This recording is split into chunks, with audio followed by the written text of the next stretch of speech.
So student यहाँ पर अगर अपन बात करते हैं प्रवाल भित्ति के बारे में, तो प्रवाल भित्ति जो होती है वो किस में बनती है? सिलेंट्रेटा के सदस्यों में बनती है। तो ये कौन कौन से सदस्यों में बनती है? ये एंथोजोआ के सदस्यों द्वारा निर्मित होती है और हाइड्रोजोआ के कुछ सदस्य होते हैं जिनके द्वारा ये क्या करती है, जो प्रवाल भित्ति है इनका निर्माण किया जाता है। तो देखिए स्टूडेंट यहाँ पर जो कुछ सदस्य ऐसे होते हैं जिनमें कंकाल जो होता है वो किसका बना होता है? कैल्शियम कार्बोनेट का। मतलब क्या स्रावित करते हैं? कैल्शियम कार्बोनेट वहां पर स्रावित करेंगे, यानी कि कैल्शियम कार्बोनेट से।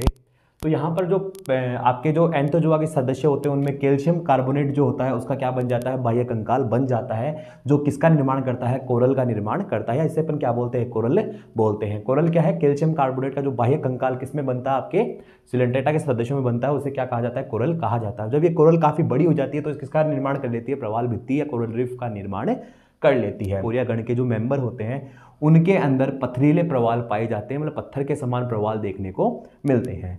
प्रवाल का जो कंकाल होता है वो उसको अपन क्या बोलते हैं स्टूडेंट? नाम याद रखना, कोरेलाइट। तो प्रवाल का जो कंकाल होता है उसका नाम क्या होता है? कोरेलाइट होता है। अब बात करते हैं प्रवाल कॉलोनी किस प्रकार बढ़ती है। तो देखिए स्टूडेंट, आपको पता है कि जो सिलेंट्रेटा के सदस्य होते हैं उनमें क्या मिलता है? मुकुलन मिलता है। क्या मिलता है स्टूडेंट? मुकुलन।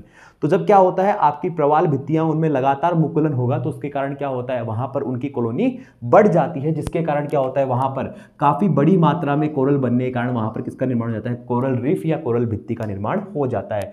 सबसे बड़ी कोरल रीफ की लंबाई कितनी है स्टूडेंट? याद रखना, 2200 किलोमीटर। 2200 किलोमीटर तक क्या होती है? ये आपकी कोरल रीफ देखने को मिलती है। और कोरल रीफ में सबसे ज्यादा क्या पाई जाती है स्टूडेंट? जैव विविधता पाई जाती है, जो मैं पहले भी वीडियो में बात कर चुका हूं। इसके अलावा यदि अपन बात करें इनका उपयोग क्या होता है स्टूडेंट? देखो उपयोग जो है वो क्या हो सकता है? ये आभूषण के रूप में भी क्या आते हैं? काम में आते हैं। मतलब आभूषण पहनने के लिए ज्वेलरी के रूप में क्या आते हैं? काम में आते हैं।